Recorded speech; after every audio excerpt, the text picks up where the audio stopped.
Wednesdays. It's fantastic seeing everybody.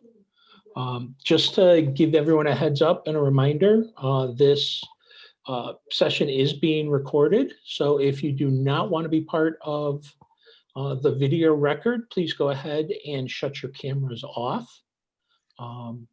And we will be sending out all the materials for this session later this week. But before we get started, really, it's my pleasure to be able to introduce our fantastic presenter today. We're going to be hearing from Dr. Peter Hung, our Southern California State Director, who, when everything started to change, was very willing to step up and hosted the very first remote tournament in Science Olympiad history. And not only did, in Peter's, for those of you that know him, in his usual style, not only did he volunteer to start the very first Science Olympiad remote tournament, he also did it with I think it's still the record number of teams, and close to 300 teams across both divisions competing in the tournament. So thank you very much to Peter, and thank you for him being willing to do this today. I do just want to address one thing at the front. While we have made a decision to allow remote tournaments in either the satellite setting or the mini setting, we are still learning, and people are still doing tournaments, and we're collecting a whole bunch of information about this that will be used to inform future decisions. So please, for everybody on here today, this is a learning experience for all of us. I can't wait to hear some of the great information, but by no means should anybody walk away from here feeling that this is 100% how you have to do a remote tournament if you're a tournament director or a state director. And by no means is any of this definitive relative to any decisions that may or may not be made regarding the national tournament this year. All right. As normal, the chat is open to ask questions, and we will try and feed Peter questions at opportunities, and I know he will be taking questions at the end as well. So without further ado, let us get to the reason we're all here, and I'm going to turn it over to Peter. So thanks, Peter. Great. Thank you so much, John, for the wonderful introduction. So let me share my slides real quick. Can you all see it? Yes. Perfect. Thank you. So yes, so thank you, John, so much for the introduction, and thank you everyone for joining us this afternoon. I'm sure all of us are quite eager for the year to end. It seems like a decade's worth of world events has just been condensed into 11 months. But despite all the trials and tribulations that I'm sure all of you and your loved ones have gone through, I'm really grateful that all of you are still willing to devote your time and energy into Science Olympiad and for educating our next generation. As someone who competed in Science Olympiad, I can tell you that Science Olympiad shaped my career and the person I am today. So thank you to all of you. So this year, Science Olympiad has taken a great leap so that all of us can continue to have a tournament season, and credit really goes to John and Jenny and everyone else in the national office. And with all of the changes this year, it doesn't matter if this is your first year hosting a tournament or you've been hosting tournaments since the beginning 36 years ago.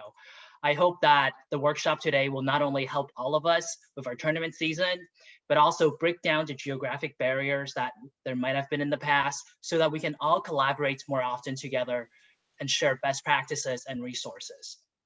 So today, I hope to do that by going over some of our lessons learned from the BEARSO Invitational.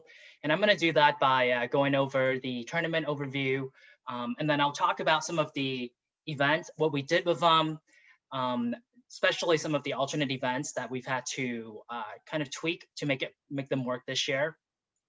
Then I'll talk a little bit about some of the other lessons learned, And then for those of you who were able to watch our award ceremony, I'll talk a little bit about that as well. And then I'll close with our acknowledgement for really the team that put all of this together, as well as some resources for all of you. So, well, we'll get started. So, so the BEARSO tournament, like John said, was probably the biggest tournament in the history of Science Olympiad. We had over 300 teams, and the idea of doing BEARSO really started on August 10th on a whim. Barbara Little, our NorCal state director, and I were just chatting, and I said, hey, why don't I just do an invitational just so we can test everything out? And that's how really it all got started. And we had a total of a little less than 90 event supervisors or staff, and we used the Olympiad platform, the platform that Tuan from San Diego created. And I'm sure many of you have heard about it already or seen demos or maybe even using it. And we really used it for registration, payment, really everything. Self-schedule sign up, doing the release forms. And then of course, the biggest thing is having the students take the test online and then having the event supervisors come in and grade it online. And then we also did any appeals and score inquiries on the system. Now, given that that was such a big tournament with 301 teams, we were able to track, and there were 4,000 connections throughout the, there were 4,000 concurrent connections, and that was the maximum for the day. And that kind of corresponds to about the 4,000 students because all of the students were logged in pretty much throughout the day. With that said, with the 4,000 connections, we were still using maybe about 5 to 10% of the system resources. So we feel pretty good about the system that, that it's going to be able to handle multiple tournaments on a given weekend. So, and of course, if you have any questions, please feel free to type in the chat, and I'll try to catch them as we're doing this. So I want to go over a little bit of the timeline. So like I was saying earlier, August 10th was when this kind of all started. And then by September 14th, a month later, I was able to reach out to our event supervisors and say, hey, can you help us out? This is going to be the first tournament of the year. Come help us with the tournament. And then on October 10th, exactly 2 months after the idea was started, we had our tournament. And then a week after that, we had our award ceremony. And for those of you who are used to running invitationals, you may be releasing tests, and we did that a week after that. So some of the things that might be a little bit interesting to see is, so this is a timeline of student registration. So for the students to be able to take the test online, they need to register on the system. And you'll see that, in August, there weren't much going on. And then by September, students are starting to register. And really about the week before the tournament is when most of our students decided to register. Now, with that said, that was a big part of it was because we were on a shortened timeline. We didn't send out a lot of the messages to our coaches until much closer to the tournament day. So I would expect that you are not going to get such a big bump. In fact, what's really wild was that on the day of the tournament, we had 104 students signing up still. I don't remember if this is throughout the day or if this is the morning of, but we definitely had some students signing up on the day of. In terms of communication with our coaches and the event supervisors, I also plotted the number of emails I got. This is just to give you a sense of what that may look like for you. So for us, the peak was on tournament day where we got 989 emails. And we were able to get through all but maybe 100 of the emails on the same day. So it was very manageable. And of course, not to scare you with the 989 emails, right? So the good thing was intentionally, we had all of the emails come through me, and I was really just the one answering all the emails. So especially if you have a team of people helping you, or if you have fewer than 300 teams at your tournament, I think you'll get a lot fewer emails. In fact, just last week, Zoom from San Diego did a practice with about 300 teams, just to see, test out the system again, because we really want to make sure the system is ready for the season. And we probably got about 200-300 emails total for 300 teams. So a lot of the questions I got were about, oh, where do I find this? Where do I find that? Or, is this supposed to show up? What am I expecting to see? So I think us, our coaches and our students go further and further into the tournament season, they're going to be more familiar with the system. Not every tournament will use this platform, but by the time, get to your regional or your invitational tournament or state tournament, I think a lot of the students and teams will have been exposed to the system. So I think you'll get a lot fewer questions. All right, so on the day of the tournament, this is what it looked like. We did a mini tournament, so everyone was doing everything from home. So we had our participants and we had our coaches. So those two, the coaches and the participants, were always in communications.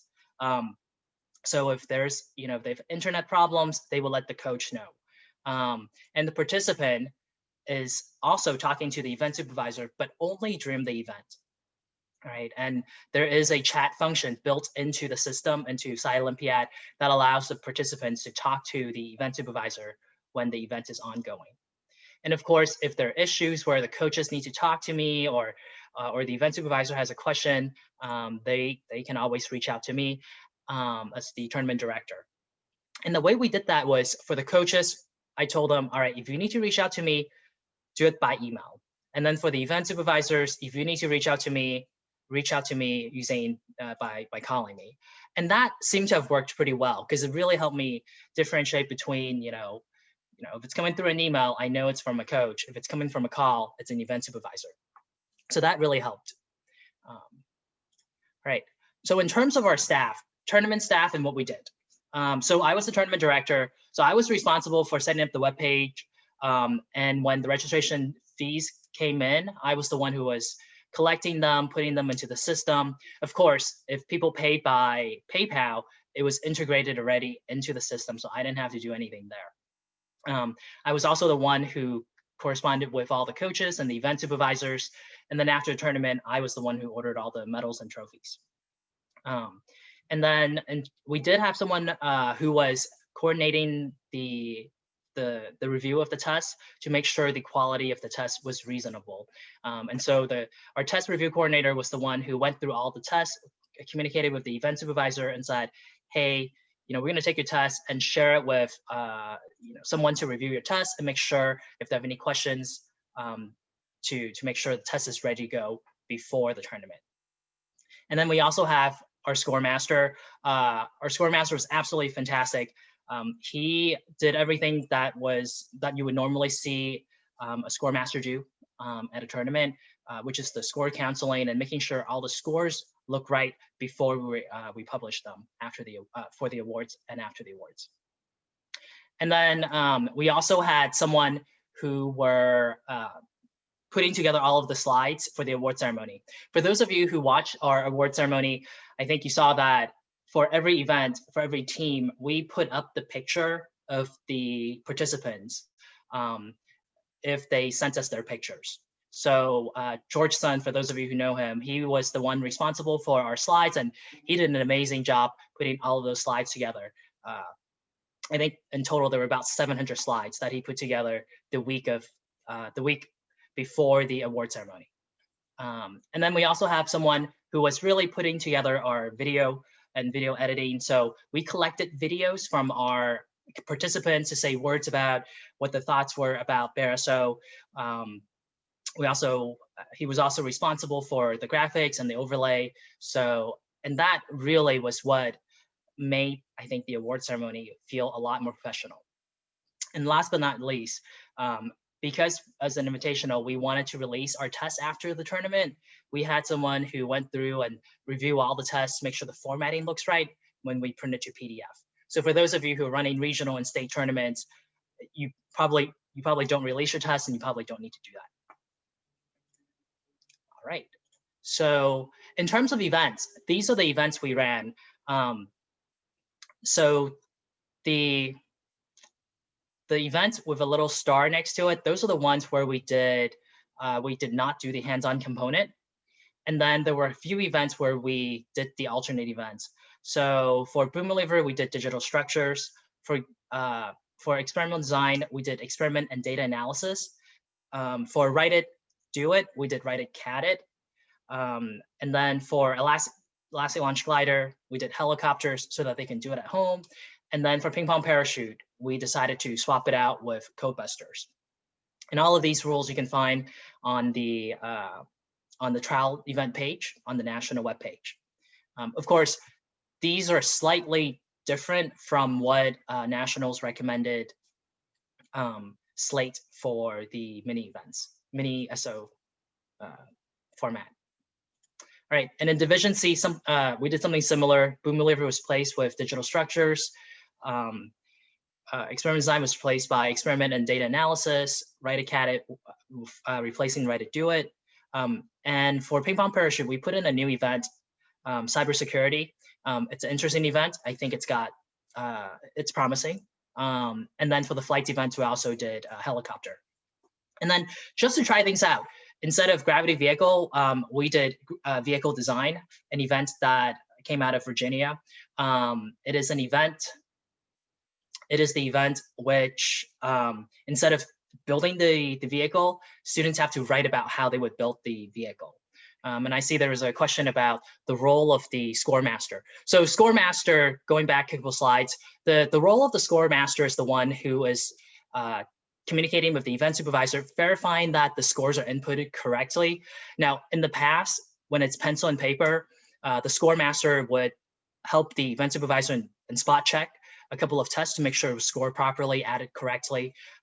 Now, because we use Olympiad, that was a lot easier. We didn't have to do as many checks, but I'll go into that a little bit later. All right, so back to the events. So in terms of our schedule, if we only had teams from the contiguous United States, this is the schedule we would have gone with, so that everyone would have competed at the same time. So as you can see here, for the Block 1 events, we would have done 11 o'clock a.m. for the East Coast folks, and then which would be at 8 o'clock Pacific time. And we would run that from 8 o'clock to 1 p.m. Pacific time, or actually it would end at 2 p.m. Pacific time. And then for East Coast, it would end at 5 p.m. And then because we did have teams from Hawaii, we expanded our schedule a little bit. Now, we did not want to ask our Hawaii participants to wake up at 5 in the morning. So what we did was, for the first 3 blocks, the Hawaii teams would compete after block 6. So you can see the first 6 blocks is what you saw earlier, where everyone's at the same time.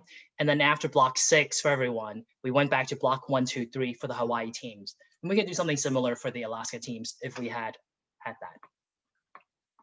All right. And then I do see a question on academic integrity. We'll talk a little bit about that. That's later in the slides. So hold that thought. That's a really good question. All right. So I'm going to go into these specific events. So the first event I'm going to talk about is digital structures. So this event is where it's the replacement event for Boom Believer. And what we do is we ask the students to simulate building a Boom Believer in a 45-minute period through the software SkySift. It is a web-based platform, and it seems to be working really, really well. We tested it at BEARSO, and we really didn't run into any major issues. There were little things here and there that we were able to say we want to tweak it, but all in all, it went really well. So the way it was implemented was how this is different from traditional Boom Believer is that there is an unknown parameter, actually multiple unknown parameters: the contact width, contact depth, and how far away from the wall they are.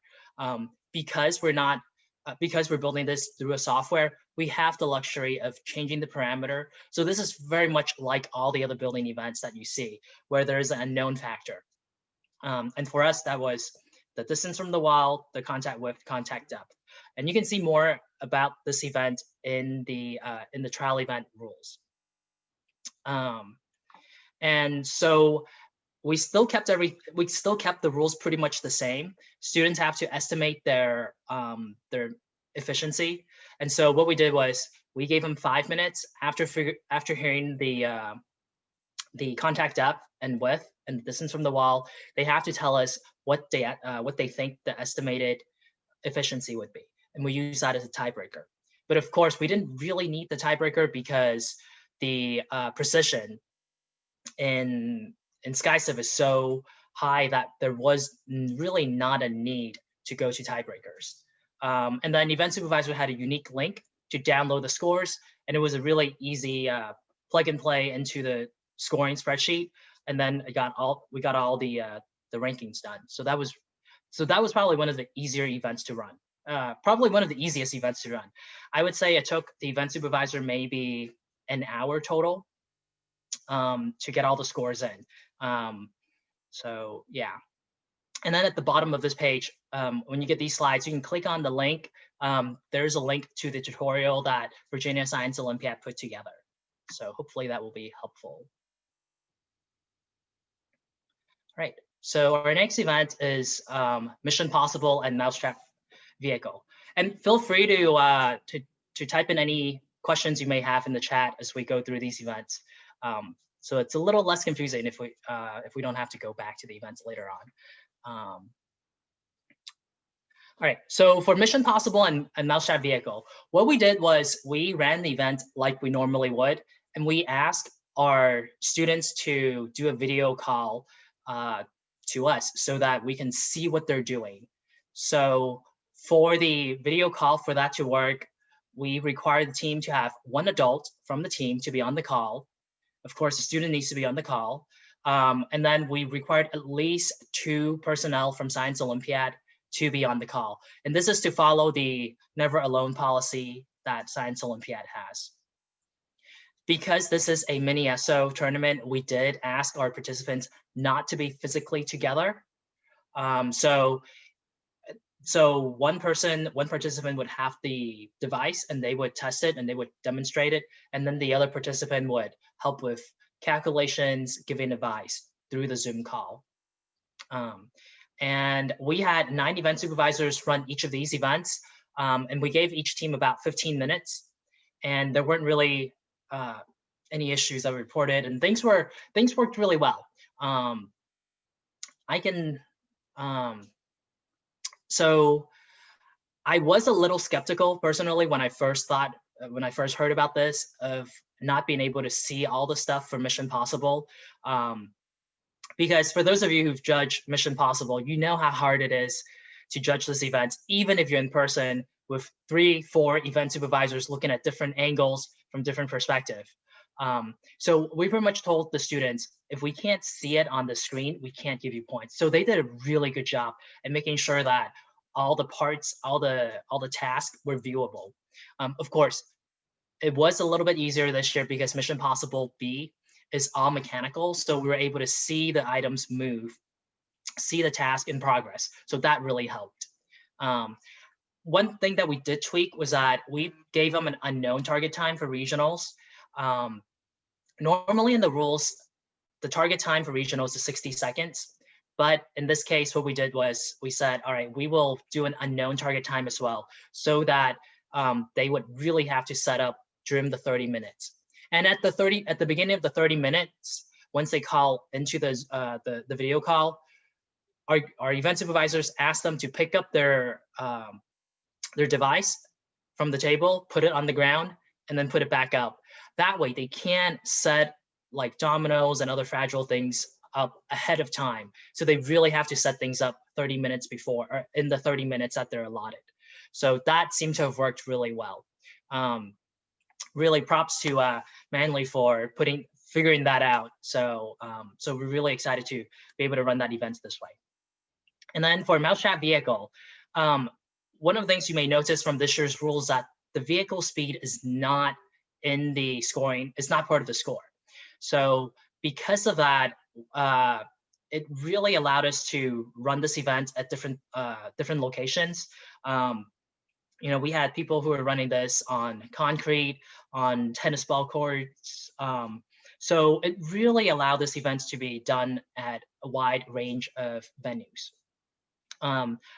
For us, we provided the target distance about 24 to 48 hours before the tournament so that students could figure out where they need to go to set up their track. And I see a question in here that how do we check the team's track's length? For this one, we really just went with, if you're telling us, we tell them I think for us it was 9.5, 9.6 maybe meters, and we really counted on them to be honest with that. We did hear that some teams said that, oh, I can't find a space that long, and we actually did have a team that had a 10-meter space, but they overshot every time, and their vehicle just hit the wall all 3 runs. So we weren't really able to score that. But one of the things we said was, if possible, you could even use your driveway, could be on a slope, as long as it's consistent and you're able to practice and get a consistent distance from the target, you could do really well. Right.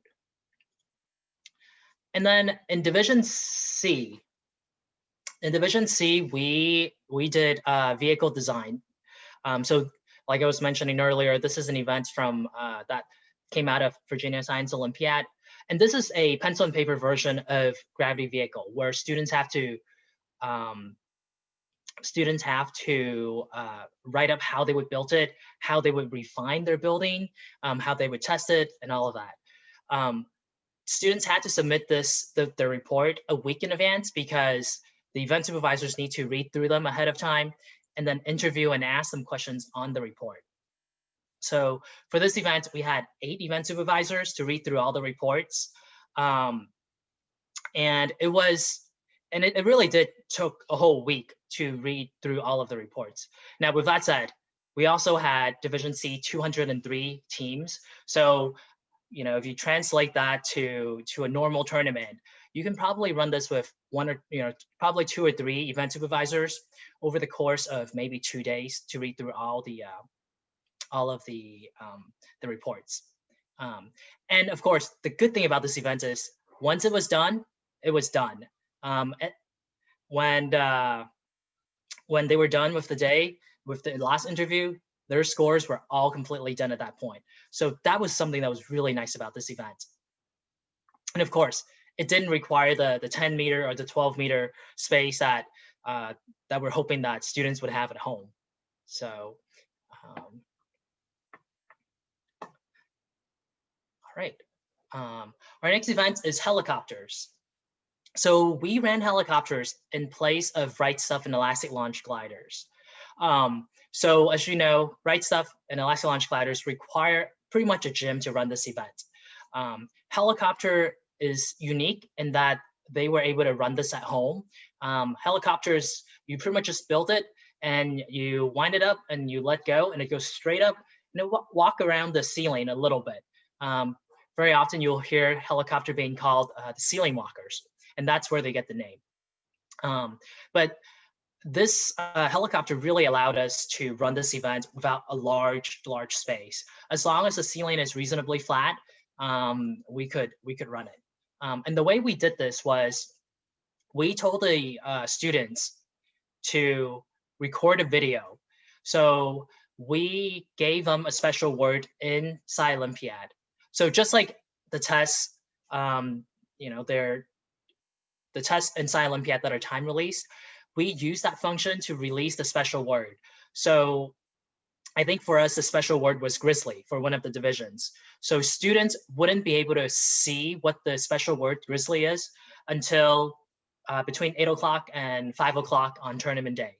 And then once they have that word, they have to write the word on a piece of paper, show it on camera on the video before flying.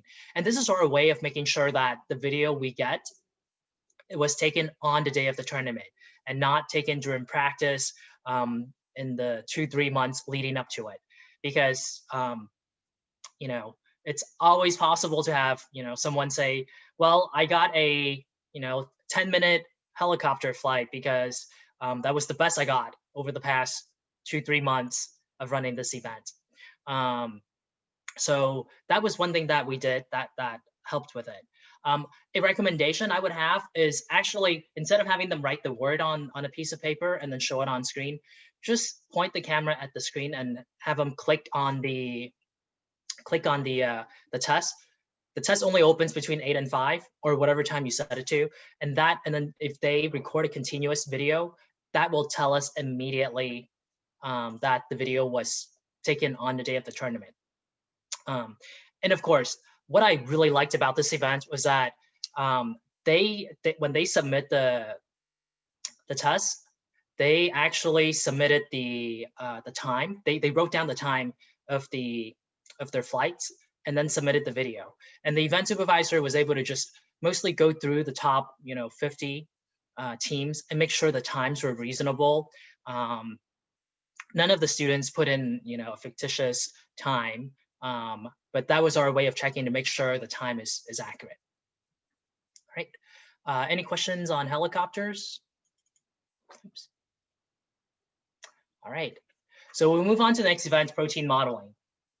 So what we did for protein modeling was, prior to the tournament day, we sent them examples for what we expect them to see for part 1. So for those of you familiar with protein modeling, there are 3 parts. Part 1 is the pre-built, where you look at the model of the protein, and you have to build it using tubers or other materials. And then you would have to bring it on the day of tournament, impound it, and then the event supervisors will score it. So for this part, clearly we can't impound it. We can't have them bring it on the day of. So what we did was we asked them to take pictures from the different angles. And we gave them examples of the different perspectives we want them to demonstrate.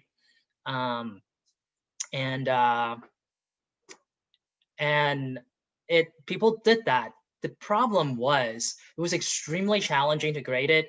And if you look at the score distributions on part 1, teams either got all the points or practically no points, because it was extremely hard to grade this event and see all the little pieces that they would normally get points for.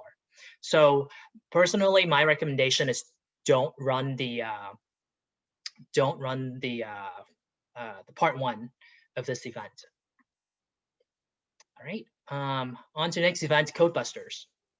So we did Codebusters B and C. Codebusters is already an event in Division C, and then in Division B, we use Codebusters to replace Ping Pong Parachute. So for those of you familiar with Codebusters, the first question is a time question, and the time question is one which they have 10 minutes to work on, and if they get it within the first 10 minutes, the quicker they do it, the more bonus points they have. And so inside Olympiad, this is already implemented. So, and the way it works is when you click on, when you think you have the first question done, you click save, and if it's correct, then it'll tell you it's correct, and then it'll save the time that it was submitted, and it'll give you the bonus points. But if it's not correct, it'll say incorrect, please try again, and so you can keep trying. So this is as close to a real tournament, in-person tournament as possible. So we had some success with that. We did run into some challenges where if multiple students were working on the same question at the same time, sometimes it would overwrite that. So our recommendation is to have one student be the designated writer to type into that, and then make sure your students have plenty of scratch papers, because normally for Codebusters, they are going to have to write a lot of scribbling and figuring out. I do see a question on the previous event on protein modeling. So that's a really good question. So the question is from Dario about protein modeling part 2. So part 2 of protein modeling is where we give them an unknown protein, and there's the visualization for it.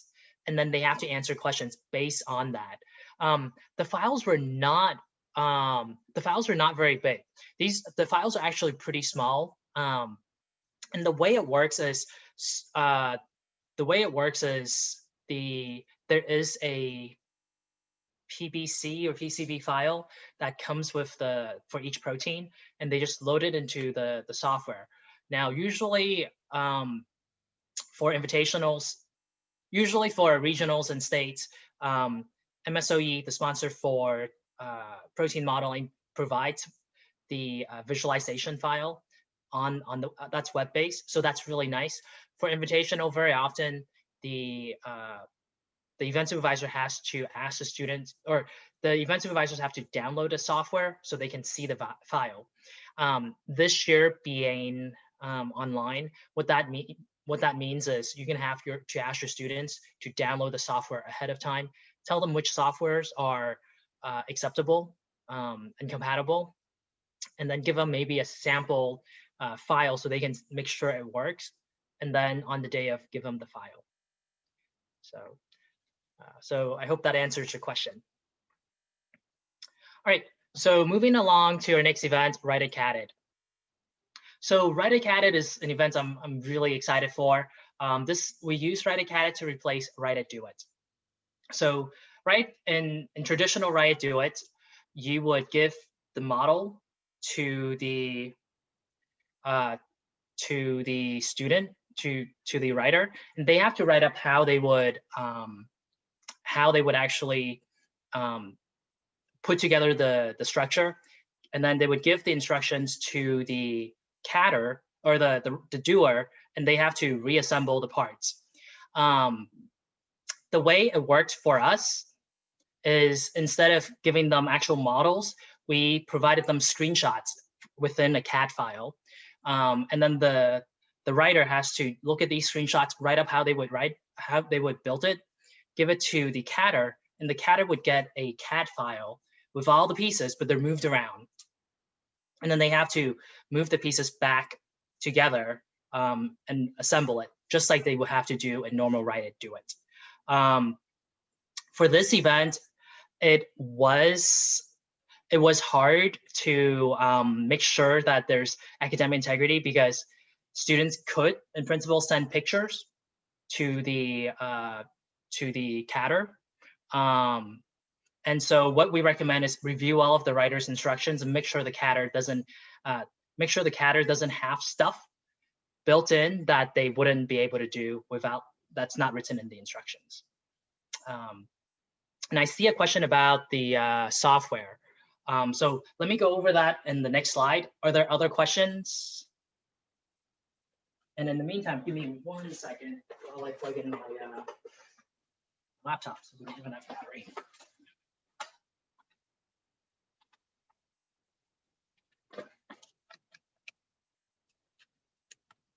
All right. So let's see. And the writer can send pictures of the. Yes, David. Yes. This is going to be true of any events that they can take a picture with their phone. We'll talk more about academic integrity, but this is one thing that we don't really have a good solution for yet. Yes, you can make it a trial event. That's one way to do it. But to go back to the software, for BEARSO, we use Freecad. Freecad is free, and it's very close to a real professional CAD software. And I think that's one thing that I really like about Write It CAD. In terms of Science Olympiad, I think we're moving toward making sure our participants have the necessary 21st century STEM software and hardware skills. And I think CAD is one of them. So I'm really excited to be able to bring in CAD into our events. But I will say, though, we did run into some challenges with installing Freecad, especially onto school-furnished Chromebooks. It's possible to install them into Chromebooks, but a lot of times the school district has restrictions on that. Another one that we were talking about, we were tinkering with, was Tinkercad. It is web-based, so that's nice because students don't need to download things. It would make it easier, but it is a bit too simple of a CAD software. Um, I mean, it's just drag and drop, and you really don't get the feel of a CAD, and they don't get exposed to a real CAD. A good compromise, I think, is Onshape. Um, and so this is something we figure out later on, that there is a free educator and student license. So as long as you're a student or educator, you could just sign up for a license, and that seemed to have worked really well. At last weekend's SO practice, that's what we used, and we did not run into any issues with it. And one more thing that we're really excited about is 2 weeks ago, after we had BEARSO, Tuan, the developer for Olympiad, was able to put together something special for Write It, CAD It, so that the writer's instructions goes directly to the CADer. And that resolved some of the issues of needing to pass things from one person to the other. It just streamlined the event, and it's much, much easier to run. So I think we've got this event pretty much down pat. Of course, barring what Dave Moyer was saying about students being able, writers being able to take pictures on their phone. Anupa said that schools here don't have EDU emails. That's okay. For Onshape, you don't need to have an EDU email address. You could either send them a picture of your student ID, and that's sufficient. The challenge is that event supervisors may not have it. If your event supervisor is not, with a educational institution, that is a little bit more challenging. But I think the nice thing about this year is, because we're all remote right now, even if the event supervisor you want to do this can't get a free license, you can ask. There are many individuals out there who are willing to help. They don't have to be from your state. So of course, Karen also said there is SketchUp, and it's web-based and it's free. So there are definitely a lot of different options, and I do recommend you shop around a little bit and see what works best for your teams, because that ultimately is what matters the most. All right, and then I'm going to talk about cybersecurity as our next event. So in Division C for Ping Pong Parachute, we replaced it with cybersecurity. So this is really one event where we incorporated not just cryptography like with codebusters, but it's actually modern cryptography, and there were hands-on components with the programming and the cryptography part, as well as web architecture, or what people would say hacking. And we use a platform, HackerRank, and that's web-based, to do the hands-on component. And we did hear that there was a bit challenging for some of the beginner students, but of course, most of our teams only had about 2 weeks between signing up and finding out the events and the tournament day. But with that said, a lot of students did really well, and they were clearly they were really excited for this. So I think this event is really promising. Right. Our next event is experiment and data analysis. So this replaces experiment design. Traditional experiment design requires event supervisors to give a bag of materials, or a bunch of materials to the students, and they have to come up with an experiment with the topic that was provided by the event supervisor, and then they have to write up what they would do, and then actually perform the experiment, and then run it, and then analyze it. In experiment and data analysis, we're pretty much taking the first part of experiment design, where we give them a list of the materials they would have and the topic, and they have to write up how they would put together an experiment. Where we stop is where they actually do the experiment. So students never actually do the experiment here. That's it. So that's the entire first part. For the second part, what we do is really a data analysis pencil and paper test, unrelated to the first part. So we were able to give them data sets from different things and ask them questions like, well, pick out the outlier. Can you explain what's going on here? So really doing more of the data analysis piece, which I think is something we're able to do better with this format of this event. So.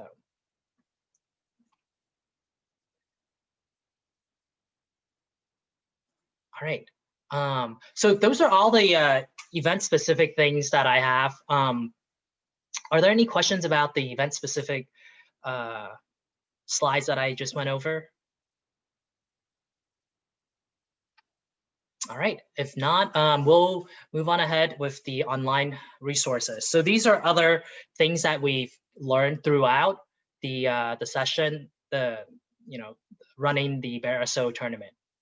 So online releases. So with Olympiad, we were able to do online releases. So I think all of you are familiar with having to do releases, right? General release of liability, photo releases, all of that.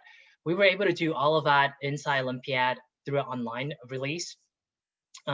Pretty much you put in the text you need to put in for the release as the tournament director, and then the coach is supposed to go into their dashboard, click on the release, and then get the link that's unique to their school to the parents.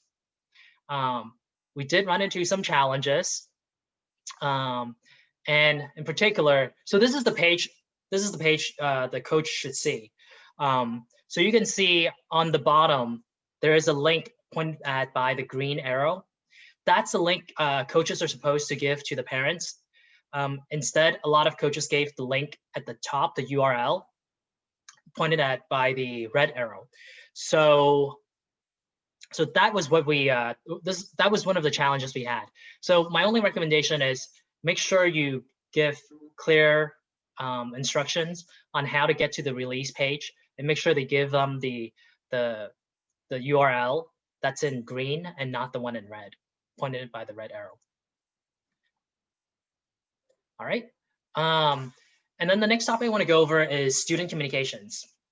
So for BEARSO, we restricted all of our students to using the text-based chat function in Olympiad. And the only exception we made was for Codebusters, Digital Structures, and Game On. And the reason for that was Codebusters really need the students to, because of the time question, they need to be able to communicate with one another in real time instead of typing it one at a time. For Digital Structures and Game On, because the students cannot see the, because only one person can work on it at a time, we thought it was important for them to be able to either share screen or at least talk to one another, figure out when to trade. So we heard from some teams that one person would work on the game, and then when they were done with their part, they would pass it on to the partner, and then the partner would work on it. So being able to get on a video call or phone call made it a lot easier to say, hey, I'm going to pass it to you, without having to check a second window to see if they were ready. Of course, we did that to make it more equitable for everyone, but the challenge was really, it took time and focus from the test. So you may imagine, person who's writing the test, not only do they have to focus on the question, now they have to periodically look at the chat to see if their partner said something. So my recommendation is allow for video calls, allow for phone calls, whatever works to make it a little bit easier on the teams. But regardless of what you decide to do, the most important thing is make sure you make it really clear what is and is not allowed on each test. We definitely had teams that were confused, so I think that's really important. All right. And then the next topic I want to cover is resources that students can use. This shouldn't be too complicated because this is already in the rules. And John, I may need a little bit of help with that, with this slide and the next slide, actually. I just want to make sure I get this right. So in some events, it says each participant may bring one sheet of paper. And in other events, it says each team may bring one sheet of paper. The first one is mostly for the chemistry events, and the second one is for other events which allow resources.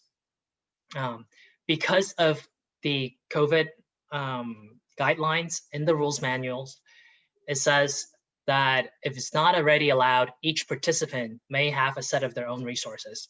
And what that means is, regardless of either of those wording in the event, both partners can have their own set, all right? And the way it works is the two partners can have this exact same document, or they can have different documents. And this applies to binders as well. So this is where it's really up to the students. One thing that I did, I did hear a lot of questions on was what is and is not allowed in terms of digital notes and stuff like that. So what is not allowed is digital notes. You can't have your notes on a Google Doc, for example, except for Astronomy C, which allows for digital notes. And of course, the other resource that should be allowed is devices from last year, even if they were built by someone else who's not on the team anymore. Part of this year's replay of the rules is really to make it a little bit easier on the teams. So for BEARSO, we allowed students to use devices from last year. John, I just want to do a quick check. Is everything here reasonable on the resource? That's correct, Peter. The idea is under doing this slide, and then we'll back up to the other one. So obviously, as part of the rules replay, we allowed devices from the previous season can be reused, even if that individual is no longer on the team. So a graduating senior or graduating 8th grader, that if they did the primary work on the plane or the vehicle, that still can be used. And you were correct that the only event where, in essence, computers are allowed as a resource for the event is astronomy. So that would carry over the sanction that all the notes and papers need to be physical. Now, the idea behind what we did to account for social distancing is that if an event specifies a resource and it's a per team resource, that can then be if teams have to socially distance, then each individual is allowed to have a set of resources, whatever it may be, binder, paper, however it's described in the rules. If the rules already specify resources by participant, then in essence, social distancing is already covered. So there is no need to increase the amount of resources available. Each participant already has a set of resources.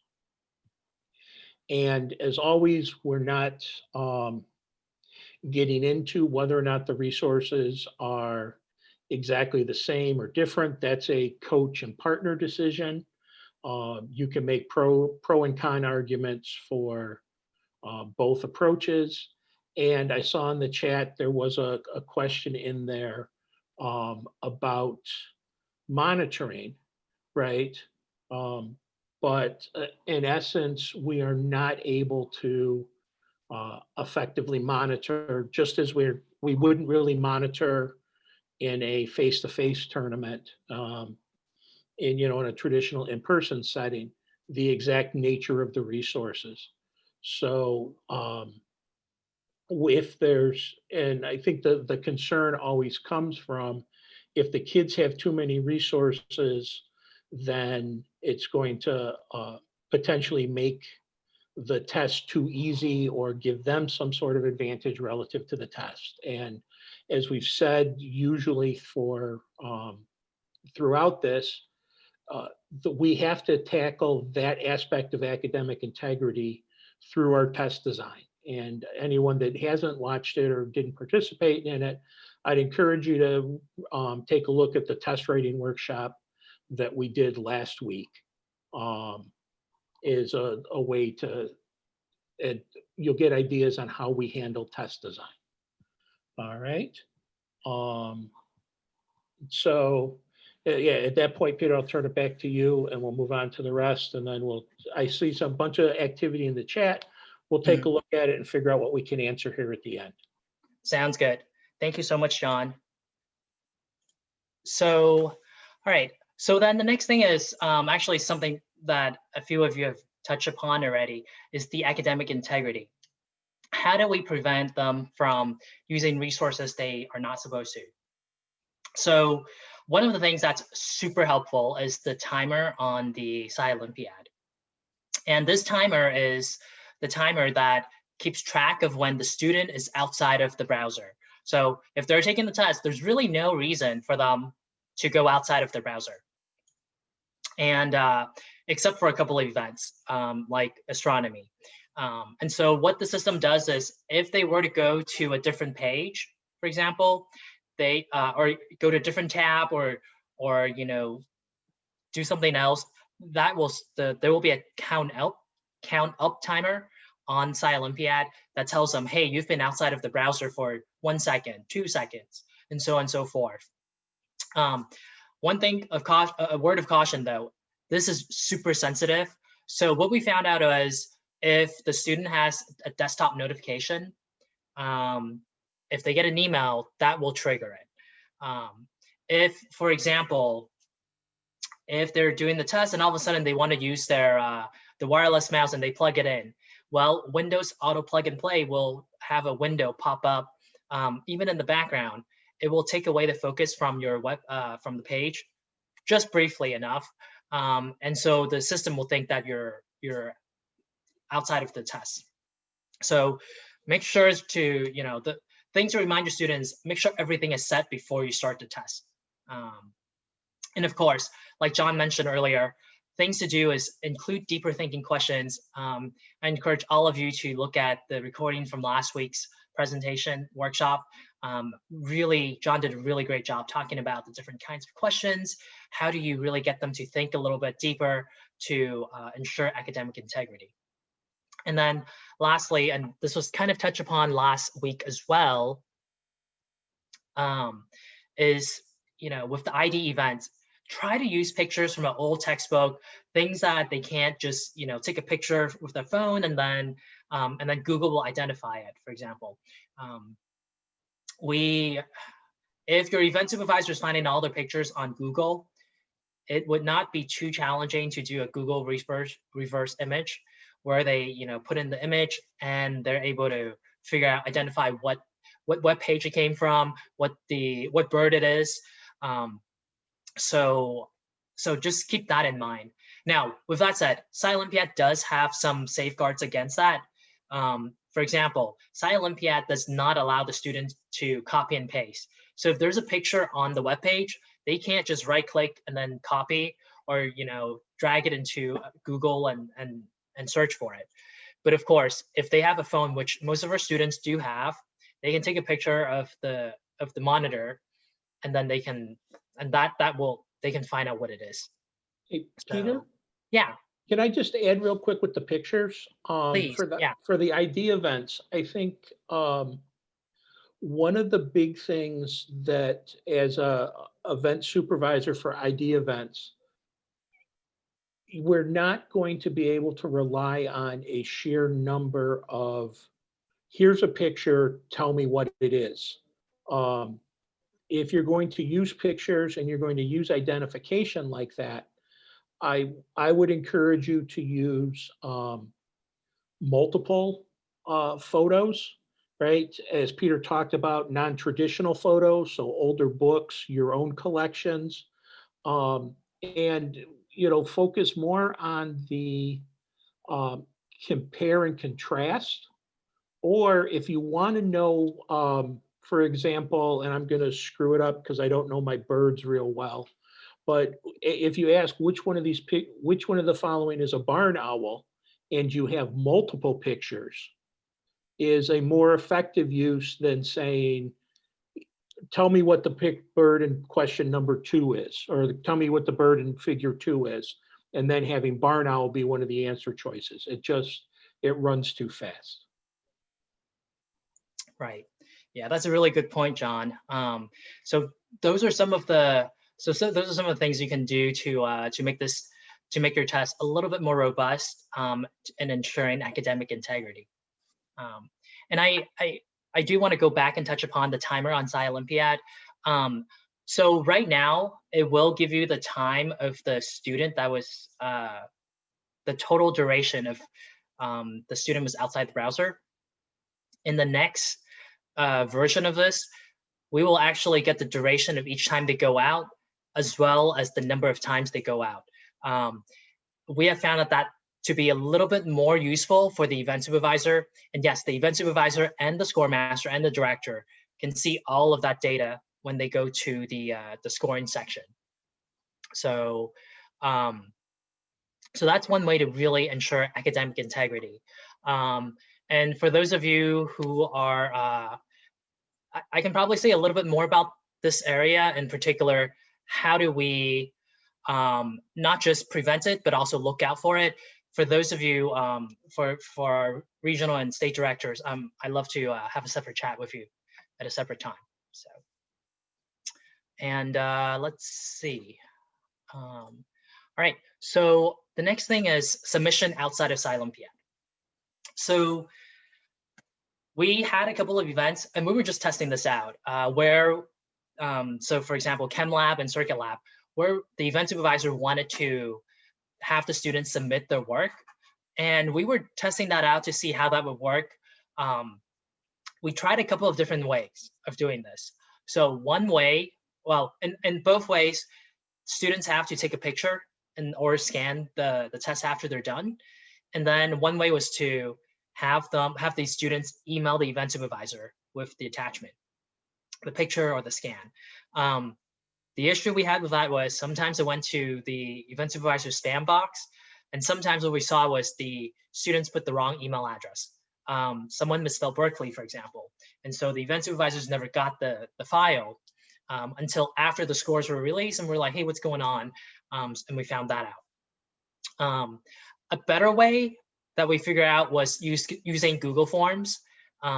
Make sure you turn on auto receipt, so when the students submit their file, they will get an email saying, hey, this is what you submitted. Then they know it was submitted. The downside to that is some schools don't allow upload through Google Forms if it's not part of their school district. So just have to be mindful of that. One thing that Tuan is working on is to have a built-in upload function. So we're hoping that will be a function that we can use in the near future. Right. And then we're getting pretty close to the end. So after all the tests, after getting all the tests in, we have to do score counseling. So for those of you who are familiar with score counseling, this is where the score master is working with each of the event supervisors, making sure the questions are graded properly, doing a spot check, making sure it was tabulated correctly, making sure high score wins versus low score win, and all of that. Well, with Olympiad, we found it to be a lot simpler because most of the questions actually automatically graded already, except for your response. So the multiple choice, true, false, multiple answers, fill in the blank, all of those are graded within the system. The only thing is, with fill in the blank, we had to check because fill in the blank had to be exact. So what that meant was, Hey, Peter? Something. Hey, Peter, apologies for interrupting, but it sounds like you're breaking up on your end, and we're barely hearing any words.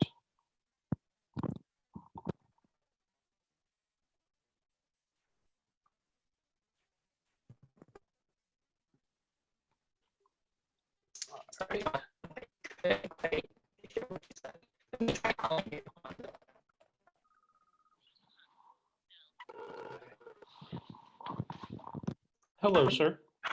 You're breaking up.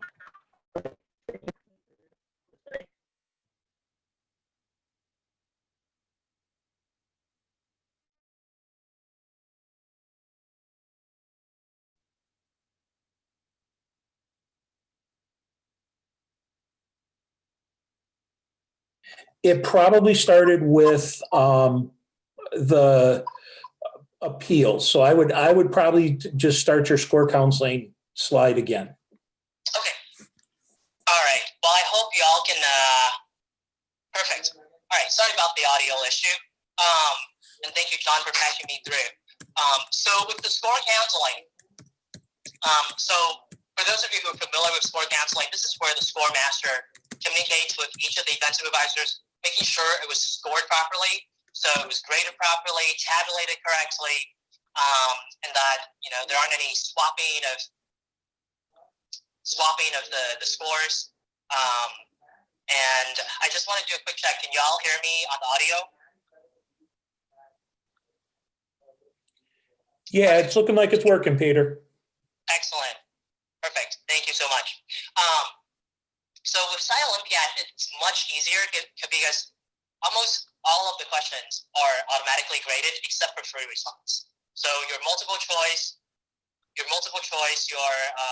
fill in the blank, true, false, multiple answers, those are all automatically graded within the system. The only thing is you do need to check to make sure fill in the blanks are graded correctly, because fill in the blank is checking for exact wording. So if someone misspells something, it's going to treat it as incorrect. But overall, that made grading so much faster. Even though we had 203 Division C teams, that allowed our event supervisors to grade much faster and get all the scores in quickly. And with Olympiad, the other thing is it will tabulate it correctly. It'll tabulate correctly, so you don't need to worry about adding scores incorrectly or missing a page. And of course, because the students have to log in to take the test, there's not any concerns of, oh, this was supposed to be C10, but I put the score in for C11, for example. So yeah, and I do see in the chat, yeah. So the order for the fill in the blank do matter. If you don't want it to matter, manually go through, and we do recommend everyone to manually go through the fill in the blank questions to make sure that it's graded correctly. Yeah. Capitalization do not matter, and spaces in the front and the end do not matter. All right. So that's what makes it easy for score counseling in Olympiad that we saw. Now you still have to, the score master still has to go through and make sure all the appeals have been resolved. We didn't have any appeals, and making sure all the ties are broken. This Olympiad does make this easy because if there are ties, it will make them, they'll highlight them in yellow. So it's really easy to see. Oh, you have a tie there. You have to break the tie. Oh, and that's right. Olympiad also allows you to build in your tiebreaker questions. So it will break the ties for you ahead of time. So you don't even need to worry about it. Unless you didn't, we did have some event supervisors who didn't put a tiebreaker, then we had to manually break ties. One thing you do need to do that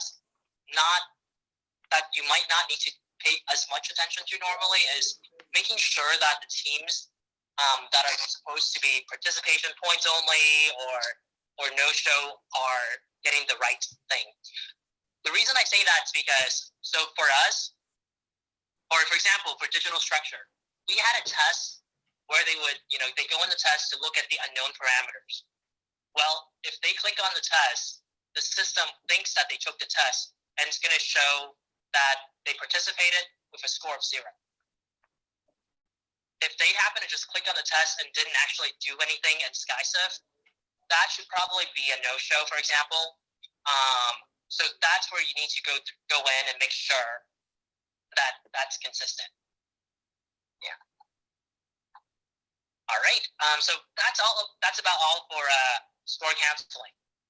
And of course, after score counseling is done and all your grades, all your scores are in, then it's time for award ceremony. So for award ceremony, we broadcast it live through YouTube. We did it a week after the tournament day, and that was really to allow us to have a little bit of time to figure out if there were any academic integrity issues. We had a total of, I want to say, 7 DQs at our tournament, and I hope that showed teams that, academic integrity is really important, especially this year. And for broadcast, we had live views. We had over 1,600 people watching it live. And then throughout the first week, we had an additional 3,600 people watching. So for our award ceremony, it ran longer than what you probably need to do. We started out with participants talking about the thoughts and their experience with BEARSO. Then we had one of our event supervisor, who is a Science Olympiad alumna, talk about her experience through Science Olympiad and why she is the event supervisor today, and highlighting all of our event supervisor and event staff. And then we had a welcome from me and from Jenny. And then we announced the top 20 teams in Division C and top 10 teams in Division B. That's swapped on the slides, so I'll fix that before we send these out. And then I mentioned before, we did pull up pictures of the participants for those who submitted ahead of time and had the photo release. And my recommendation is, I would say, what we did was a little bit probably fancier than it needs to be. We had a lot of fun doing it. I will say the production team worked really, really hard. My personal recommendation for a typical award ceremony is use the built-in PowerPoint award ceremony generator inside Olympiad.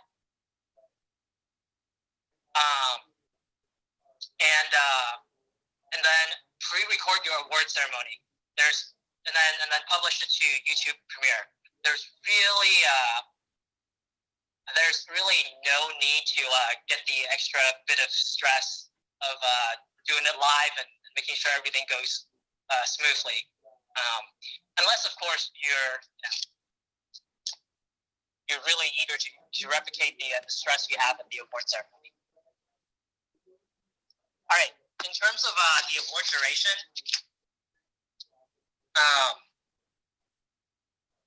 Hey, John, just a quick check. Can you still hear me okay? Yep, you're doing good. Okay, all right. All right, so for the award duration, this is based on the award ceremony we've seen so far. It's about, here's a table of how long I think it'll take you for your award ceremony. So if you're doing top 20 places, that's 35 minutes. If you're doing top 4 places, about 8 minutes. Actually, this past weekend, we saw an invitational in Arizona. I think they did top 4, top 6. They did it in 5 minutes for each division. So it could be really quick. But here's the general formula that I was able to kind of estimate and derive from the few data points that I had. So for every place you plan to announce, multiply, that's about 100 seconds. And then add an additional 100 seconds of, overhead time. And then if you're doing 1 division, that's it. If you're doing 2 divisions, multiply by 2. And then if you want to do opening or closing stuff, add 5 minutes or whatever you think is necessary. So, sorry, Rena. It was top 10 this past weekend. But yeah, they did their awards in about 5 minutes. So this is just a rough estimate of how long I think the award ceremony will be based on the number of medal you plan to give out. And then, or plan to announce. And then for the actual distribution of medals, Maxwell, the company that provides the medals, they will mail the medals to each school for us this year. It is an absolute bargain. They will do it for $15 or 15%, same shipping costs as in the past. And it's per address, whichever is higher. So for us, of the 120 schools that we sent medals out to, I think the shipping cost for all of them, except for maybe 3 of them, were more than $15. So in terms of budgeting, I would say assume a third to 40% of your teams will receive at least 1 medal, and then assume all of them will cost $15 to ship. And that's a pretty good budget estimate for your medals. All right, and then last, so that's all the slides I have in terms of the lessons learned. I do want to recognize the BEARSO team. Eric was our superstar score master who just he was absolutely amazing. Albert was our test reviewer, making sure the quality of the tests were reasonable. And then Robert was the one who released all of the tests post-tournament. Chris was our video producer, making sure all the transitions was done right. And then George from Washington was our slide producer, putting together the 700 slide PowerPoint for our award ceremony. And on the platform side, on Olympiad, Juan is our amazing creator and developer of Olympiad. For those of you who've ran a tournament already the past few weekends, or even the past couple of years, I think you've worked with him, and he's just absolutely amazing, always available. And we had a group of students who were helping test Olympiad to make sure the student experience is what's expected. So yeah, without these amazing individuals, we wouldn't have been able to pull off this tournament. And then last but not least, and you'll get all of these when we send these out, I've included some of the these are stuff that we use and modified for your use. So if you want to use any of these, it's all on Google Drive. Just make a copy of it. Feel free to use any bits and pieces of it. Use it as this if you like. So the event and modification has got all of the events as well as the modifications we made. I figured there's no need for everyone to reinvent the wheel. I've also included a sample schedule for both single time zone as well as multiple time zones. And then I've pulled together and consolidated all of the emails I sent to our coaches and our event supervisors. Feel free to use those. And then last but not least is I have a sample award ceremony live scoreboard. So what we did was we had our video live stream. We had a couple of helpers put in scores so that in case someone wasn't able to see it or didn't catch their name or the name or name of the school or whatever it might be, they were able to see the top 10, top 20 from each event as we go. So that is also there in case you want to view it. And with that, that's my last slide. Love to open it up for questions. All right. Hey, Peter, while questions come in, right, there was Dario Martinez had a question like way back in the stream. And it basically asked, did everything happen in Olympiad? And I know you kind of talked about a couple of events, but could you just touch on that again so we make sure everybody gets it? Yeah, absolutely. Just about everything happened in Olympiad with the exception of the video calls that we did for Mission Possible and Mousetrap Vehicle, and the video that the students recorded for Helicopter. Everything else took place within Olympiad. We did have students upload stuff on Google Forms, but I think we will probably not need to have that because Olympiad will probably have an upload function in the near future. So once that's up, I think we'll be able to, it'll be self-contained. Yeah. Okay. All right. And then Robert has a question in here about what training did you do or do you recommend for event supervisors and kind of the event staff to use a platform like Olympiad? That's a really great question. So for training, I put together a short video. I think it's like a 7-minute video. It talks about how they log in, how they create a test, what types of different questions there are.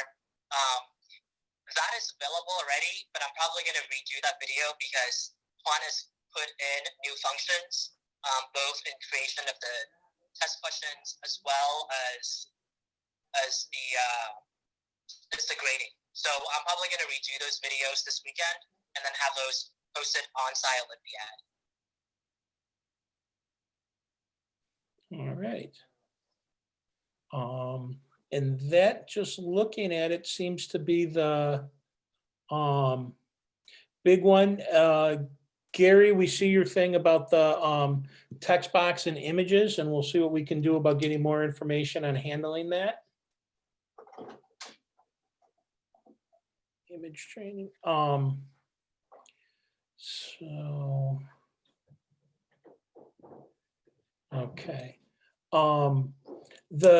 Peter, correct me if I'm wrong, we had one more question in here about seeing the videos for training. The videos show up once you're assigned a tournament and assigned a role, correct? Which video? The tutorial videos? Yeah, the tutorial videos. Can somebody watch them without actually being set in Olympiad first?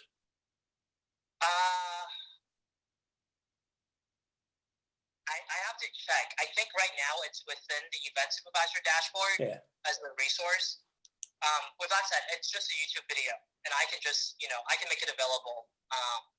So as soon as I redo the video, because some features have been added, as soon as I redo them, I'll get them posted publicly as well. Okay.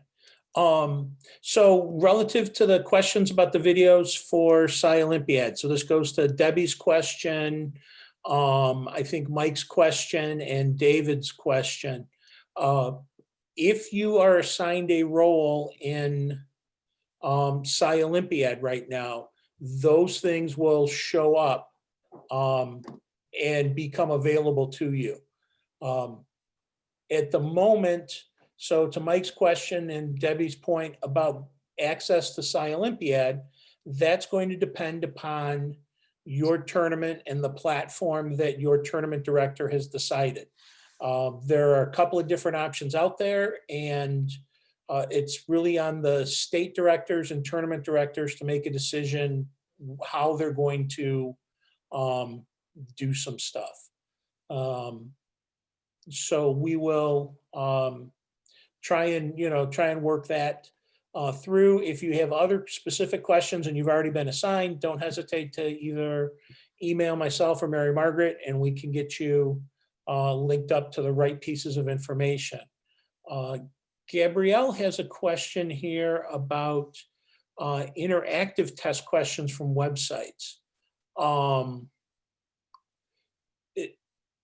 We're generally not talking about doing those kind of test questions.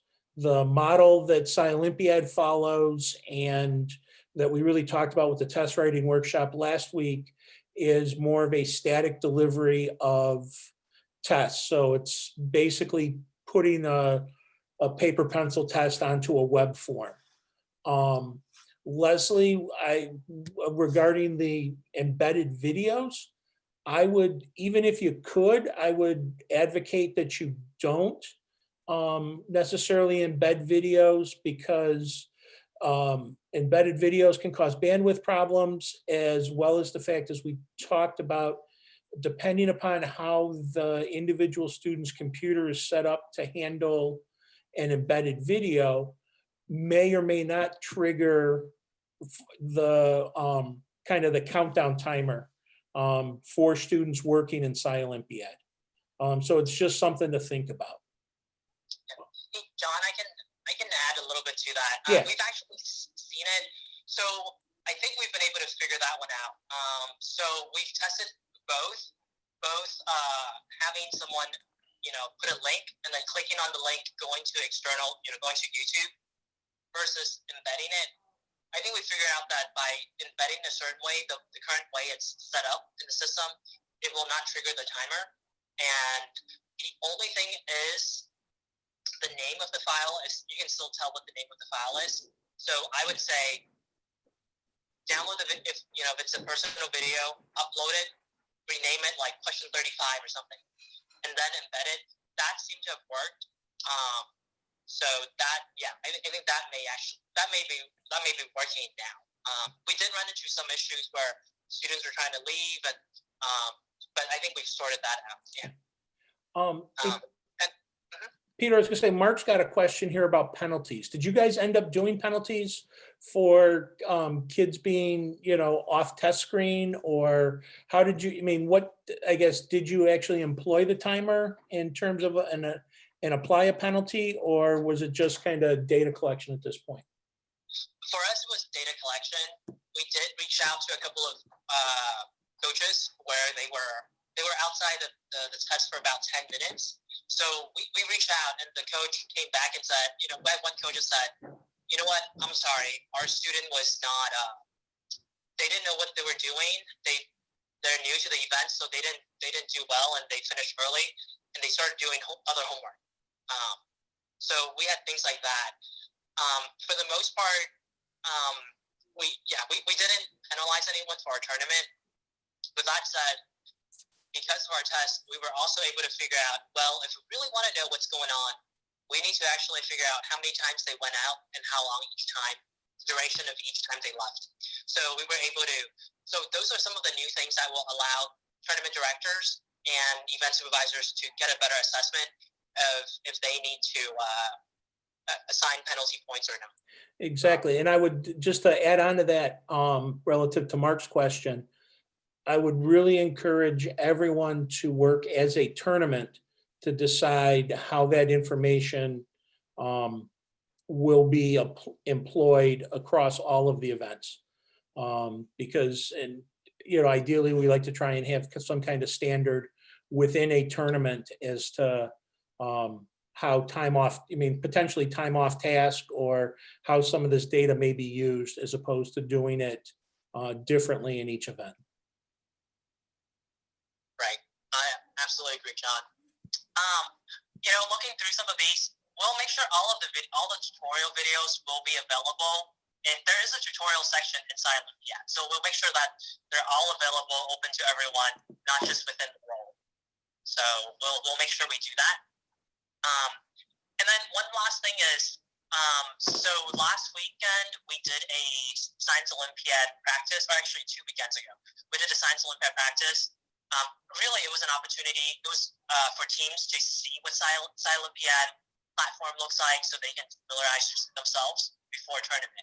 This is really for teams who are not going to a bunch of invitationals already. There will be another one in December, and it's going to be on December 19th. Registration will open on the 23rd, so that's in 5 days.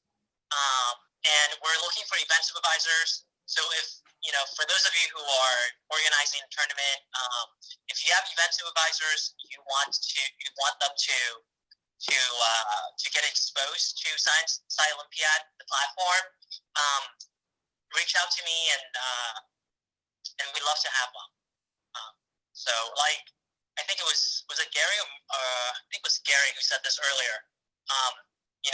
It's pretty intuitive, but there is a learning curve. So if you're going to have your event supervisors do this, try to get them to take a look at it and try it out ahead of your tournament.